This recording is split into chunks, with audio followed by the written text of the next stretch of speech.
Hello guys, welcome to our channel. నేను మీ anchor Teja. ప్రస్తుతం మనతో పాటు సీరియల్ ఎంటర్ప్రెన్యూర్ సంతోష్ గారు ఉన్నారు. ఆయనతో మాట్లాడదాం. నమస్తే అన్న. నమస్తే. అయితే కల్కి మూవీ రిలీజ్ అయ్యి చాలా చాలా బాగా హిట్ కొట్టింది. సో దీనికి సంబంధించి రీసెంట్గా ఒక వార్త వెలుగులోకి వచ్చింది. అంటే హిందూ ధర్మాన్ని తప్పుదోవ పట్టించేటట్టుగా ఈ సినిమాని చిత్రీకరించారు. ముఖ్యంగా ఇందులో ప్రధాన పాత్ర పోషించిన ఎవరైతే ఉన్నారో ప్రభాస్, అలాగే అమితాబ్ బచ్చన్, వాళ్ళిద్దరి మీద కూడా కేసులు పెట్టారంటూ కూడా ఒక వార్త వచ్చింది. సో దానికి సంబంధించి సో ఈ వార్తలో నిజం ఉంది. లైక్ ఏంటి అని అంటే కల్కి ధామ్ టెంపుల్ వాళ్ళ దగ్గర నుంచి ఈ ఏదైతే లీగల్ నోటీసులు వీళ్ళకి అమితాబ్ బచ్చన్ గారికి అదేవిధంగా ప్రభాస్ గారికి వచ్చింది అనేది మనకు న్యూస్లో తెలుస్తూ ఉంది.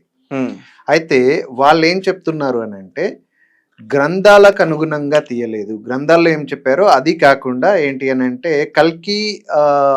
కల్కి గ్రంథాల ప్రకారం ఏంటి అంటే మన ఇతిహాసాల ప్రకారం కల్కి ఈ టైంలో ఈ పర్టికులర్ ఫ్యామిలీలో ఈ పర్టికులర్ వ్యక్తికి పుడతాడు అని చెప్పేసి గ్రంథాల్లో ఉంది. అది మనం ఎప్పుడైనా తర్వాత మాట్లాడుకోవచ్చు.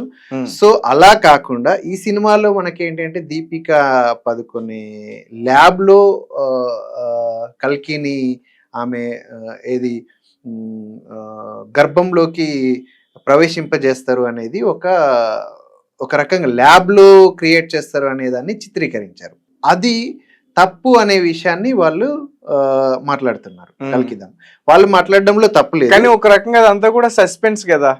పార్ట్ 2 లో అసలు అది కానీ సస్పెన్స్ అనేది ఏం లేదు, అది క్లియర్ గా ఉంది. ఏంటి ఖచ్చితంగా ల్యాబ్ లోనే క్రియేట్ చేయబడింది అనేది ఉంది. అయితే గ్రంథాల ప్రకారం ఏంటి అంటే పలానా వ్యక్తికి పుడతాడు ఏది కల్కి అనేది రాస్తుంది. పలానా టైంకి అంటే ఏది కలికాలం ఎండింగ్ దశలో మళ్ళీ కల్కి సమాజాన్ని క్రియేట్ చేయడానికి కల్కి వస్తాడు అని చెప్పేసి ఒక గ్రంథాల్లో రాసి ఉంది. సో దాని ప్రకారం చేయకుండా మీరు ఇంకో రకంగా చూపించే ప్రయత్నం చేశారు అనేది వాళ్ళు పెడుతున్న వాదన. అయితే సినిమా గురించి మాట్లాడాల్సి వస్తే మనం ఇప్పటిదాకైతే మాట్లాడుకోలేదు, కానీ సినిమా గురించి మాట్లాడుకోవాల్సి వస్తే ఏంటి అని అంటే డైరెక్టర్ నాగ్ అశ్విన్ చాలా క్లియర్ గా ఆయన విజన్ కానీ ఆయన మిషన్ కానీ చాలా క్లియర్ గా ఉంది. ఆయన 3వ సినిమా అయినా కూడా ఆయన సినిమా హ్యాండిల్ చేసిన విధానం, అదే విధంగా చాలా హై క్రూ లైక్ ఏంటంటే అమితాబ్ బచ్చన్ గారు కానీ, కమల్ హాసన్ గారు కానీ, దీపికా పదుకొనే, ప్రభాస్, శోభన గారు, ఇలా పెద్ద పెద్ద యాక్టర్స్ ని ఆయన హ్యాండిల్ చేసిన విధానం, ఆయన వాడుకున్న విధానం సినిమా కోసం, అదే విధంగా సినిమాలో విజువల్స్, అదే విధంగా ఇది ఏది మన ఇతిహాసాల నుంచి కొంత సారాంశాన్ని తీసుకొని ఆయన ఊహలకు అనుగుణంగా ఒకవేళ కల్కి వస్తే ఎలా ఉంటది, కల్కి ఈ విధంగా వస్తే ఎలా ఉంటది అని ఒక ఫిక్షన్ ని ఆయన మనకు చూపించే ప్రయత్నం చేశాడు. కానీ ఆ ఫిక్షన్స్ వేరే చాలా ఫిక్షన్స్ వచ్చినా కూడా చాలా ఫిక్షన్స్ లో మనకి ఏంటంటే హ్యూజ్ క్రైమ్ ఉంటుంది, హ్యూజ్ వల్గారిటీ ఉంటుంది. అవన్నీ ఏది లేకుండా ఆయన చాలా డీసెంట్, అంటే చిన్న పిల్లలతో ఎంటైర్ ఫ్యామిలీ చూడగలిగే సినిమాని ఆయన మనకు అందించాడు. Even his third movie still he has handle it a well. So అక్కడ ఆయన ఇతిహాసాలని తప్పుదోవ పట్టించే ప్రయత్నం కానీ, ఇతిహాసాలని అంటే రాంగ్ డైరెక్షన్ లో చూపించే ప్రయత్నం కానీ, ఒక మతాన్ని డిఫరెంట్ గా చూపించే ప్రయత్నాన్ని కానీ, మతంలో తప్పుల్ని చూపించేది మతాన్ని తప్పుగా చూపించే ప్రయత్నం కానీ ఎక్కడ చూపించలే, ఎక్కడ చేయలే. ఆయన ఏంటి అంటే కేవలం అందులో సారాంశాన్ని తీసుకొని కల్కి వస్తాడు అనేది మన ఇతిహాసాల్లో ఉంది. కల్కి వస్తాడు అని అంటే వేరే ఏదో వస్తుంది అని చూపించకండి, కల్కి వస్తాడని ఉంది కాబట్టి కల్కి వస్తాడు, వస్తే ఎలాంటి కండిషన్ లో వస్తాడు, ఎలా కండిషన్ కి రెస్పాండ్ అయ్యి వస్తాడు అనేది ఆయన ఊహల ప్రకారం ఒకటి చిత్రీకరించే ప్రయత్నం చేశాడు. కల్కి అని కాకుండా వేరే పేరు పెట్టి అదే చేసి ఉండొచ్చు, కానీ అలా ఎందుకు తీసుకొచ్చాడు అంటే కల్కి వస్తాడు అని మన ఇతిహాసాల్లో ఉంది, దాన్ని ఆయన ఊహల్లో కొంత రూపకల్పన చేశాడు. సో ఇలాంటి కండిషన్ వస్తే ఆయన వస్తాడా అనే దాని గురించి ఆయన ఒక ఊహ చేసుకున్నాడు. అయితే ఇప్పుడున్న సమాజం ప్రకారం ఇప్పుడు ఆల్రెడీ ఏంటి అంటే ఈ ఐవీఎఫ్ వ్యవస్థలు కానీ ల్యాబుల్లో పిల్లల్ని కనే వ్యవస్థ ఆల్రెడీ నడుస్తా ఉంది కాబట్టి ఇది కొన్ని సంవత్సరాల తర్వాత అంటే కలికాలం ఎండింగ్ లో అప్పుడు ఎలా ఉంటుందో తెలియదు. ఇలా ఉండొచ్చు అంటే కల్కి వస్తే అప్పుడు నార్మల్ డెలివరీ వచ్చే అవకాశం లేదు. డెఫినెట్లీ ల్యాబ్ ప్రెగ్నెన్సీసే ఉండే అవకాశాలు ఎక్కువ ఉన్నాయి. సో అలా ఉంటుందేమో అని ఒక ఊహ, ఆయనకు వచ్చిన ఊహని అక్కడ ఒక చిత్ర రూపకల్పన చేశాడే గాని ఈ ఇతిహాసాల్ని పట్టించే ప్రయత్నం ఆయన ఎక్కడ చేయలే. అదొక ఫిక్షన్. ఆ ఫిక్షన్ ని మనం ఫిక్షన్ లాగే చూద్దాం. అదే విధంగా రీసెంట్ గా ఆయనది ఒక పోస్ట్ చూశాను నేను. లైక్ ఏంటి అని అంటే ఒక 1000 crores ఫిల్మ్ కోసం ఆయన ఏంటి అని అంటే ఈ అబ్యూజ్మెంట్, సెక్సువల్ అబ్యూజ్మెంట్స్ కానీ, లేదంటే వల్గారిటీ కానీ, లేదంటే క్రైమ్ కానీ, ఈ ఓవర్ ఫైట్స్, రక్తపాతము, ఇదంతా ఏమీ లేకుండా ఆయన చాలా డీసెంట్ గా చేసి ఏం చేశాడు, ఒక పెద్ద 1000 crores ఆఫ్ బిజినెస్ చేయగలిగాడు. ఈవెన్ నేను పర్సనల్ గా ఆ పోస్ట్ ని లింక్డ్ఇన్ లో నా ప్రొఫెషనల్ నెట్వర్క్ లో పోస్ట్ చేశాను. అంటే మనం ఒకటి చేయాలి అనుకున్నప్పుడు అక్కడ ట్రెండ్ ఏముంది అనేది కాదు, మనం ఏం ఆలోచిస్తున్నాం అనేది మాత్రమే మ్యాటర్ చేస్తుంది. నువ్వు బిజినెస్ చేయాలి అనుకున్నప్పుడు అక్కడ ట్రెండ్ ఉంది, క్రైమ్ ని పెట్టాలి, అక్కడ వల్గారిటీ ఉంది, వల్గారిటీ పెట్టాలి, అక్కడ న్యూడిటీ ఉంది, న్యూడిటీ పెట్టాలి, అక్కడ రక్తపాతం ఉంది, రక్తపాతం పెట్టాలి. ఇదే స్టోరీ రామ్ గోపాల్ వర్మ గారికి ఇచ్చి చూడండి, ఇప్పుడు మనం మాట్లాడుకునే అన్ని అక్కడ ఉంటాయి, 1000 crores వస్తుంది. ఓకే. కానీ ఈయన ఆ ట్రెండ్ ఉన్నా కూడా ట్రెండ్ కి భిన్నంగా ఆయన ఆలోచన విధానాన్ని మనం ఖచ్చితంగా అప్రిషియేట్ చేయాలి. ఇప్పుడు అలాంటి అంటే 1000 crores మూవీ చేయాలి అని అంటే డెఫినెట్లీ ఇవన్నీ అవసరం. అవన్నీ నమ్ముతూ ఉన్నారు, ఎంటైర్ సినిమా వరల్డ్ దాన్ని నమ్ముతున్నారు, ఈవెన్ ప్రేక్షకులు కూడా వాటిని ఆదరిస్తా ఉన్నారు. కానీ అందుకు భిన్నంగా చేసిన ఆయన సక్సెస్ అయ్యాడు, ఈవెన్ ప్రేక్షకులు కూడా ఆదరించారు. అవును. సో అండ్ అది హిందుత్వం నుంచి వచ్చిన ఒక అంటే ఏదైతే ఈ కల్కి స్టోరీని తీసుకొని అంటే దాన్ని అంటే బేస్ లైన్ గా తీసుకున్నా కూడా దాన్ని వక్రీకరించే ప్రయత్నం ఆయన ఎక్కడ చేయలే. డివేట్ చేసే ప్రయత్నం, వక్రీకరించి దాని మీద ఓవర్ లీడ్ చేసే ప్రయత్నం ఎక్కడ చేయలే. ఆయన 100% ఫిక్షన్ అన్నాడు, ఫిక్షన్ లాగే చేశాడు.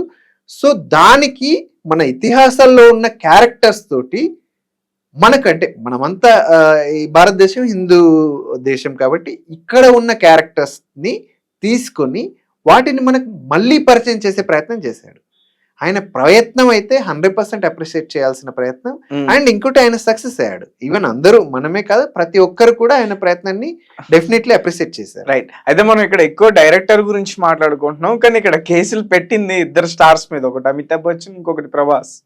ఓకే, ఇక్కడ ఏంటి అని అంటే మామూలు ప్రైవేట్ వ్యక్తులు ఎవరైనా పెట్టారు అని అంటే చాలా మంది పెడుతూ ఉంటారు. ఏంటి అని అంటే ఒక ఏంటి పాపులారిటీ కోసం. అయితే ఈ కల్కిధామ్ టెంపుల్ వాళ్ళు పాపులారిటీ కోసం చేయాల్సిన అవసరం లేదు. కాకపోతే ఏంటంటే వాళ్ళ లీగల్ అడ్వైజర్ ఓకే అక్కడ ఈ క్యారెక్టర్స్ వీళ్ళు చేశారు కాబట్టి వాళ్ళ మీద కూడా పెట్టి, ఈవెన్ డైరెక్టర్ మీద, ఎంటైర్ క్రూ మీద పెట్టిన అవకాశాలు ఉండుంటాయి. కానీ మనకేంటంటే వాళ్ళకి లీగల్ నోటీస్ వచ్చింది అని చెప్పేసి మనకు న్యూస్ లో కనబడతా ఉంది. అది ఏం జరిగింది అనేది మనకు తెలీదు. కాకపోతే ఏంటంటే కల్కిధామ్ వాళ్ళు పాపులారిటీ కోసం చేయాల్సినంత అవసరం అయితే ఉండకపోవచ్చు.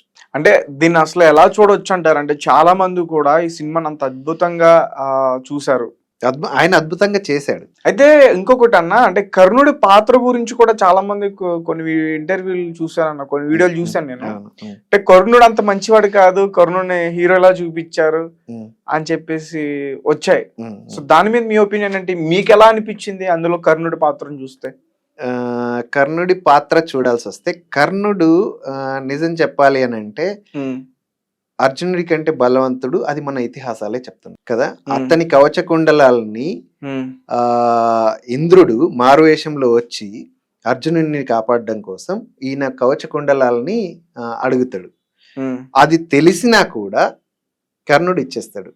కర్ణుడు ఇచ్చిన తర్వాత సో రీసెంట్ గా నేను ఒక ఇంటర్వ్యూ చూసాను, గరికపాటి గారి ఇంటర్వ్యూ. ఆయన వారి ఇంటర్వ్యూలో ఏం చెప్పారంటే కర్ణుడి గొప్పతనం గురించి చెప్తూ ఏమన్నాడు అంటే, ఇంద్రుడు ఈ కవచకుండల మోసపూరితంగా ఆయన కవచకుండలాలని అడిగినా కూడా ఈయన ఆ విషయం తెలిసి కూడా ఇచ్చేస్తాడు. ఇచ్చేసినప్పుడు ఆయన పక్కనున్న వ్యక్తి నిన్ను మోసం నువ్వు బుద్ధి లేని వాడివి, నిన్ను ఆయన మోసం చేస్తున్నా కూడా నువ్వు అలా ఇచ్చేసావేంటి అని చెప్పేసి ఆయన అడుగుతాడు కర్ణుడిని. అడిగినప్పుడు కర్ణుడు ఏం చెప్తాడు అంటే, ఆయన కుమారుణ్ణి రక్షించుకోవడం కోసం మారువేషంలో వచ్చి నా కవచకుండలాలని అడిగాడు అంటే ఆయన అక్కడ ఓడిపోయాడు. లిటరల్ గా. సో దానికోసం నేను ఎందుకు బాధపడను, నేను already logically I'm a winner. ఇంకా నేను బాధపడాల్సిన అవసరం ఏముంది? మోసంతో ఆయన మోసంతో గెలిచాడు, నేను మోసం చేయలేదు, నేను మోసం పోలేదు, దాన్ని నేను పట్టించుకోవాల్సిన అవసరం లేదు అని అన్నాడు. సో కర్ణుడు బలవంతుడు అనే మాట వాస్తవం. ఇది ఎవరు మనం చెప్పడమో, ఇప్పుడు మనం మాట్లాడుకోవడమో, లేదు అని అంటే నాగశ్విన్ గారు చెప్పిందో కాదు, ఇది వాస్తవం. అదే విధంగా సినిమాలో చూస్తే ఒక సీన్ లో లైక్ ఏంటి అంటే గాంధీవదారి అర్జునుడు ఒక బాణం వేస్తే 20 అడుగులు వెనక్కి వెళ్ళిపోతాడు కర్ణుడు. అయితే ఆయన బాణం వేస్తే 2 అడుగులు వెనక్కి వెళ్తుంది రథం. అప్పుడు అర్జునుడు అడుగుతాడు శ్రీకృష్ణుడితో, చూడు మనం వేస్తే 20 అడుగులు వెనక్కి వెళ్ళిను, మనం ఆయన వేస్తే 2 అడుగులే వెనక్కి వచ్చాము, ఆయన బలవంతుడు ఎలా అవుతాడు అని అంటే అప్పుడు కృష్ణుడు చెప్తాడు, ఈ సృష్టికర్త ఏదైతే ఉన్నాడో ఈ సూర్య భగవానుడు, నీ రథం ఇచ్చింది సూర్య భగవానుడు, దాన్ని నడిపిస్తుంది పైనున్న హనుమంతుడు, అతి బలశాలి. నీకు ఏది రథాన్ని నడిపిస్తుంది ముల్లోకాలన్నీ శాసించగలిగే విష్ణుమూర్తి నేను. నీకు ఇన్ని బలాలు ఉన్నా కూడా 2 అడుగులు వెనక్కి వెళ్ళావు అంటే ఎంత బలశాలో నువ్వు ఆలోచించు అని చెప్పేసి ఆ సీన్ లో చెప్తాను. సో ఇక్కడ కర్ణుడిని ఎక్కువ చేసి అర్జునుడిని తక్కువ చేసి ఇది ఎక్కడ లేదు. అక్కడ ఏంటి అంటే కృష్ణ సారాంశం ఎప్పుడైనా కూడా ఏముంటుంది అని అంటే మనం ఒక మంచి చేయడం కోసం కొన్నిసార్లు మంచి కోసము, మంచిని గెలిపించడం కోసం కొన్నిసార్లు మంచిని కూడా మనం పక్కకు తోయాల్సి వస్తుంది. ఇప్పుడు కర్ణుడు మంచివాడే అయి ఉండొచ్చు, బలవంతుడే అయి ఉండొచ్చు, కానీ కౌరవుల వైపు ఉన్నాడు కాబట్టి అతన్ని మనం ఇగ్నోర్ చేయాల్సింది తప్పదు. ఇది నాట్ ఓన్లీ ఏది మన భగవద్గీతలోనే కాదు, ఈవెన్ రామాయణంలో కూడా వాలి విషయంలోనే అదే జరుగుతుంది. సో దేవుడు ఏం చెప్తాడు అని అంటే నువ్వు మంచి చేయడం, ఒక 10 మందికి మంచి చేయడం కోసం చెడ్డవాడి పక్కన మంచివాడు ఉంటే మంచివాడు కాడాడు, చెడ్డవాడే అవుతాడు అని భగవంతుడు చెప్తున్నాడు. సో ఇక్కడ మనం కర్ణుడిని గొప్పవాడు, అర్జునుడు తక్కువవాడు, అర్జునుడు గొప్పవాడు, కర్ణుడు తక్కువవాడు, ఇట్లా మనం ఎక్కడ మనం చెప్పే ప్రయత్నం చేయాల్సిన అవసరం లేదు. ఆయన కూడా ఆ ప్రయత్నం చేయలేదు. ఇన్ఫాక్ట్ దాన్ని అంటే ఇతిహాసంలో ఉన్నట్టుగానే ఆయన చెప్పే ప్రయత్నం చేశాడు.